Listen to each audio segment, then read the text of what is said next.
November 11th, 2015. Mitsubishi's first commercial jetliner finally lifts off for its maiden test flight from Nagoya Airport, flanked by 3 Japanese military chase planes. After years of troubled development and production delays, Japan had finally done it. Japanese engineers could finally breathe a sigh of relief. After all, now all that was left was to certify the jet and deliver those 400 jets on the order books. Everyone assumed the hard part was over. At least, that's what they thought. Because just 7 years later, every single one of those test aircraft would be ordered dismantled, and Mitsubishi ended up scrapping the entire program. But here's what makes this story genuinely baffling. Mitsubishi wasn't some startup chasing a dream. This is the company that builds almost 35% of every Boeing 787 Dreamliner, including the wings, one of the most structurally demanding and complex components on the entire aircraft. And it wasn't even like they were entering a highly competitive market. In fact, they were entering a market Boeing and Airbus had basically abandoned, which was worth over $100 billion. And most importantly, they had the backing of the Japanese government. Yet somehow, after 12 years of development and spending a massive $9 billion, they ended up with absolutely nothing. So what went wrong? This is the story of Japan's greatest aviation ambition, and the catastrophic miscalculation that destroyed it. But before we understand why this program failed so spectacularly, we must first understand Japan's complicated relationship with commercial aviation. You see, before World War II, Japan boasted a thriving aircraft industry. Companies like Mitsubishi, Kawasaki, and Fuji had entered the aerospace sector at the government's behest, developing increasingly sophisticated military aircraft throughout the 1930s. But when Japan lost the war, the Allied occupation authorities systematically dismantled Japan's aviation industry. And they imposed a complete ban on aircraft development, a prohibition that lasted 7 years, which would later prove catastrophically consequential. That's because those 7 years coincided with one of the most consequential transitions in aviation history: the shift from propeller-driven aircraft to jets, while Japan was forced to watch from the sidelines. And when the ban was finally lifted, Japanese companies found themselves technologically obsolete, lacking both the expertise to build modern aircraft and any experience selling to commercial airlines. But that didn't stop Japan from trying. Soon after the war, Japan attempted to build a commercial aircraft called NAMC YS-11, a turboprop airliner that first flew in 1962. The Japanese Ministry of International Trade and Industry, seeking to replace aging Douglas DC-3s on short domestic routes, encouraged a consortium of Japanese companies, including Nihon Aircraft Manufacturing Corporation, to design and build it. However, that project turned out to be a disaster from a commercial standpoint, managing to sell merely 161 units before production shut down in 1974, incurring a massive loss of $600 million. Despite that, this disaster turned out to be a blessing in disguise. The YS-11's failure taught Japan a harsh lesson. Building commercial aircraft required capabilities they didn't possess. So rather than pouring more money into an unwinnable battle, Japanese manufacturers took a different path. They would become suppliers to Boeing and Airbus, gradually building expertise and capabilities through technology transfer agreements and strategic partnerships. The strategy worked brilliantly. Over 3 decades, Japanese companies became indispensable to Boeing's supply chain, manufacturing increasingly sophisticated components, from basic structures to advanced composite assemblies. But in the 2000s, Japan's aerospace industry had transformed itself, possessing advanced manufacturing capabilities, deep technical knowledge, and strong relationships with the world's leading aircraft manufacturers. This growth coincided with a development that would prove crucial for small aircraft manufacturers. By the mid-2000s, Boeing had discontinued its 717, and McDonnell Douglas's MD-80 series was fading into obsolescence, leaving airlines worldwide desperate for efficient aircraft that could serve routes with 100 to 150 passengers.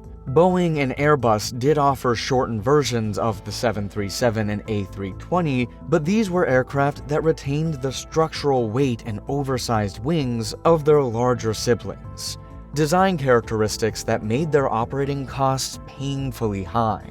The sales of these smaller variants weren't great either. As a result, both manufacturers seemed to accept that this market segment simply wasn't worth the investment. But where Boeing and Airbus saw an unprofitable niche, Japan saw an opportunity. Industry analysts at the time projected robust growth in the regional jet market, with some estimates suggesting demand for almost 4,500 aircraft by 2028, representing over $100 billion in potential sales. These videos take a lot of time and research to create, so if you enjoyed it, please consider liking and subscribing to support the channel. So in 2008, Japan officially launched the Regional Jet Program and selected Mitsubishi Heavy Industries to lead the program. This choice made perfect sense. Mitsubishi was one of Japan's largest and most prestigious companies, a conglomerate with deep expertise across multiple industries. More importantly, they were Japan's largest defense contractor, actively producing F-15 and F-2 fighter jets under a license. They understood aerospace manufacturing at the highest levels of precision and performance. Moreover, Mitsubishi was already a critical Boeing supplier, supplying almost 35% of every Boeing 787 Dreamliner, including the aircraft's main wings, one of the most technically challenging components. If anyone could leverage existing capabilities into a complete aircraft program, it was Mitsubishi. Mitsubishi positioned the MRJ as the world's most technologically advanced regional jet. Passengers would enjoy spacious overhead bins and large windows, making the experience feel premium rather than cramped. But the real selling point was fuel efficiency. Mitsubishi claimed their design and engine choice would achieve 20 to 30% better fuel consumption than competitors. In 2008, with oil prices hitting $100 per barrel and fuel costs representing airlines' second largest expense after labor, that kind of advantage could make or break an airline's profitability on regional routes. To achieve those targets, Mitsubishi planned extensive use of carbon fiber composites in the wings and fuselage, making the jet significantly lighter than traditional aluminum construction. Moreover, the Japanese government backed the program with approximately $500 million in subsidies, viewing the MRJ as a strategic investment in Japan's aerospace independence. The business case looked solid. Mitsubishi's development plan projected entry into service by 2013, with total development costs around $1.3 billion. To break even, they needed to sell just 300 to 400 aircraft, barely 10% of the projected market. But they were more ambitious than that. Mitsubishi wanted to grab almost 20% market share, roughly 900 aircraft over the program's lifetime, generating tens of billions in revenue.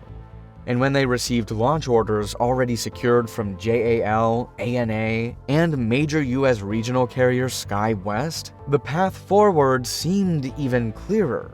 At this point, Mitsubishi assumed nothing could stop them from becoming a global commercial aircraft giant. After all, if they could manufacture complex components for Boeing, surely they could build complete aircraft themselves. But that confidence wouldn't last long. By September 2009, barely a year after the official program launch, the first problems emerged. You see, the original MRJ concept featured a design where the main wings swept back at a dramatic angle, an aerodynamic configuration offering certain performance advantages, but it required significantly stronger structural design. These wings were supposed to incorporate extensive carbon fiber composite materials, leveraging the same advanced manufacturing techniques Boeing used on the 787 Dreamliner.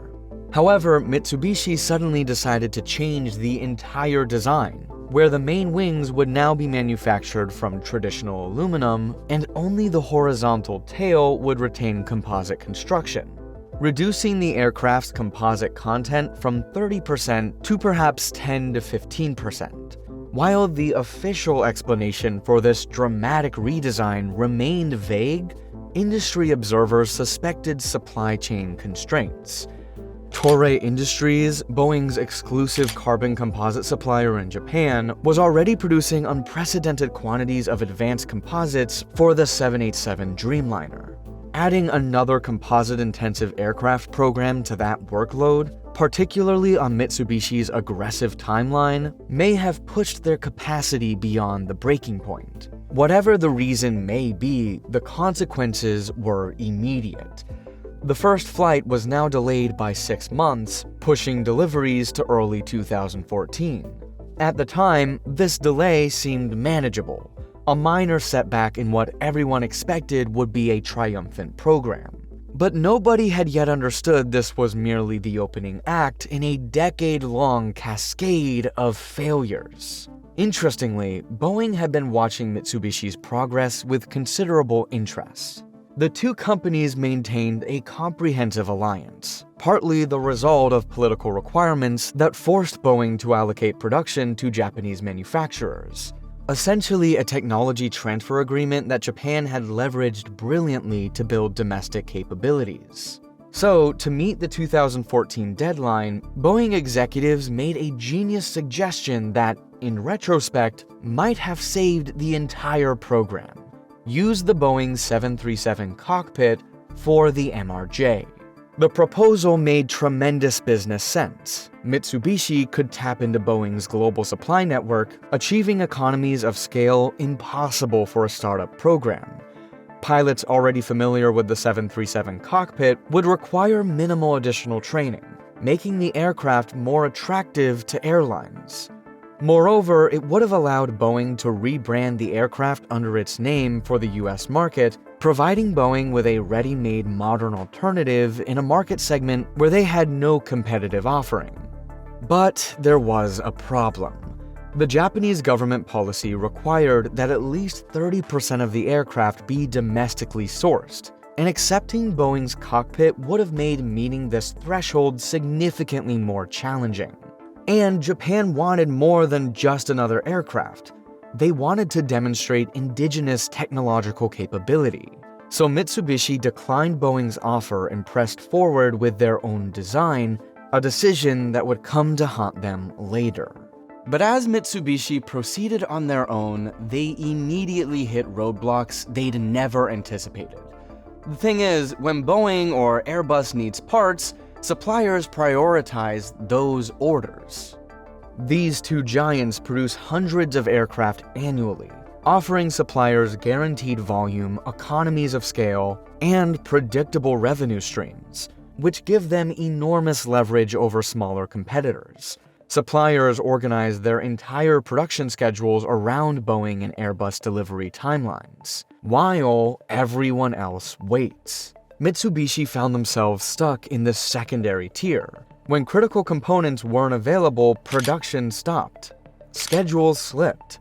Costs escalated. In some cases, suppliers charged Mitsubishi significantly more than they charged Boeing for identical parts. The penalty for being a small, unproven customer in an industry that is built around scale. But after years of supply chain nightmares and mounting delays, Mitsubishi finally had something to celebrate. In October 2014, 6 years into the program and 2 years behind schedule, the first MRJ rolled out at Nagoya to an audience of government officials, airline executives, and press. After all, this represented Japan's first indigenous commercial aircraft in half a century. The maiden flight came 13 months later. On November 11, 2015, the MRJ lifted off from Nagoya Airport, flanked by 3 Japanese military chase planes. It climbed to 15,000 feet, flew for 87 minutes, and landed without incident. The event appeared triumphant, a testament that Japan could indeed build a modern commercial jet. Japanese authorities and Mitsubishi assumed that it would be smooth sailing from here on. After all, the hardest part of developing the clean sheet design was already done. But what came next would doom the MRJ. Before airlines can accept delivery, an aircraft must complete 2 distinct testing phases. First comes internal flight testing. Dozens of flights with multiple test aircraft to validate performance and identify issues. Then comes type certification, the real challenge. Type certification requires extensive flight testing, at least 2,500 hours, evaluated against hundreds of regulatory requirements. Aviation safety inspectors examine everything from flight characteristics, structural integrity, to systems redundancy and extreme weather performance. The aircraft must prove it can operate safely under every conceivable condition. For the MRJ, that meant earning the approval of the Federal Aviation Administration. In commercial aviation, FAA certification opens every door. Airlines around the world treat it as the definitive standard, accepting it without requiring independent reviews of their own. But as Mitsubishi prepared for certification testing, the scope of work became clear. In January 2016, they announced another delay, and the deliveries would now slip to the 3rd quarter of 2018, a full 5 years behind the original schedule. While this was devastating for the airlines waiting for the jet, for Mitsubishi, this delay carried consequences beyond mere schedule slippage. You see, when the MRJ program launched in 2008, Mitsubishi had specifically chosen the Pratt & Whitney PW1200G geared turbofan engine for its promised 20 to 30% fuel efficiency advantage over its competitors at the time. But by 2016, that competitive edge had evaporated. Embraer was launching their E2 jets with the same PW12G engine, with entry into service planned for 2018, the same year Mitsubishi now expected to deliver their first aircraft. Moreover, the program's budget had now ballooned to nearly $3 billion, more than double the original $1.3 billion estimate. For 1 year, the test aircraft flew multiple sorties, methodically working through the FAA's checklist, verifying that all new innovations and systems performed as intended while demonstrating capability across diverse conditions. But the type certification process exposed yet another devastating problem. In commercial aviation, it's not enough to build an aircraft that works. Engineers must document every single design decision, every specification, and every analysis behind those choices. Regulatory authorities need to understand not just what you built, but why you built it that way. And they need rigorous evidence that your approach meets safety standards. But as it turned out, Mitsubishi's engineering team had approached development the way they approached military projects, focusing on building excellent hardware while treating documentation as an afterthought. Different engineers adopted different approaches to similar problems without coordinating or documenting their rationale. This created an impossible situation for regulators. They couldn't verify compliance when the engineering team itself couldn't clearly explain their own design decisions. This approach proved catastrophic, especially when it came to electrical wiring documentation. In 1996, TWA Flight 800 exploded shortly after takeoff from New York, claiming the lives of all 230 people aboard. When NTSB investigated the incident, they determined that a spark from electrical wiring had ignited fuel vapors in the center fuel tank, causing a mid-air explosion. So, in response to this incident, the FAA dramatically tightened aircraft wiring certification requirements, implementing stringent standards to prevent any possibility of sparks igniting fuel. Mitsubishi's engineers knew about these requirements, but they had designed the MRJ's electrical system without proper coordination or documentation. leaving them unable to explain to FAA inspectors why the aircraft's almost 23,000 wires were routed and connected the way they were. The FAA's response was unequivocal: either provide the documentation proving compliance, or redesign the entire electrical system from scratch. Mitsubishi faced an impossible choice. They could attempt to reverse engineer documentation for 23,000 individual wires, reconstructing years of undocumented engineering decisions that might be impossible to justify. Or they could completely redesign the electrical system, stripping the aircraft down and rebuilding it from scratch. So, in January 2017, Mitsubishi made a painful decision to redo the entire thing, announced yet another delay, slipping first deliveries to mid-2020. In response to the ongoing crisis, Mitsubishi restructured the program's leadership. They hired experienced foreign aerospace engineers and granted them genuine decision-making authority, a significant cultural shift for a Japanese corporation. Hiromichi Morimoto, the subsidiary president of the MRJ program, was replaced by Mitsubishi Heavy Industries president Shunichi Miyanaga, who assumed direct control over the program. At this point, the program's commercial viability was essentially gone.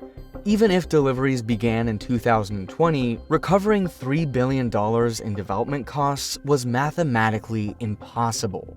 So to save their faces from humiliating defeat, they made a move that would finally seal their fate. In June 2019, Mitsubishi attempted a fresh start by rebranding the MRJ as the Mitsubishi Spacejet. The MRJ-90 became the Spacejet M90. More significantly, the MRJ-70 was completely redesigned and relaunched as the Spacejet M100 with increased capacity to address complaints from major customers like SkyWest and Trans-States Holdings. The reason was simple: American regional carriers needed larger aircraft. The original MRJ-70, which offered a seating capacity of up to 69 seats, couldn't compete with what Bombardier and Embraer were offering, an aircraft with almost 76 to 88 seats. While they addressed the problem with the MRJ-70, they completely ignored the problem with the MRJ-90. Most American regional airlines don't operate independently. They fly routes on behalf of major carriers like United, Delta, and American under capacity purchase agreements. And those major carriers come with a catch. Their pilot unions, determined to protect members' jobs and wages from cheaper regional competition, had negotiated what the industry calls scope clauses into their contracts. Restrictions that limit regional aircraft to 76 passengers and cap their maximum takeoff weight at 86,000 pounds. Mitsubishi had known about scope clauses for years, but rather than redesigning the Spacejet M90, which weighed approximately 87,300 pounds, Mitsubishi gambled that these restrictions would be relaxed before it entered into service, allowing them to operate freely in the US market. But this gamble failed catastrophically. Pilot unions refused to budge on the 86,000-pound limit, and the MRJ-90 was legally banned from regional operations in the United States, just 1,300 pounds away from eligibility. Despite this setback, Mitsubishi hoped the smaller Spacejet M100 would save its program, but in March 2020, as pandemic lockdowns halted type certification flights, that hope evaporated completely. In May 2020, Mitsubishi halved the Spacejet development plan, postponed production indefinitely, and began shutting down operations. The company closed its US development centers and consolidated what remained back to Japan, shedding personnel across the board. The final blow came in October 2020 when Mitsubishi paused all development of the Spacejet M90 and laid off 95% of Mitsubishi Aircraft's workforce. Only a skeleton crew remained, just enough to preserve certification documentation while waiting for an anticipated air travel recovery in 2024. But that recovery never mattered. In February 2023, Mitsubishi officially canceled the entire program and ordered the remaining test aircraft to be dismantled. After nearly $9 billion and 12 years of development, The program that was supposed to transform Japan into an aerospace power ended without delivering a single aircraft to a single customer.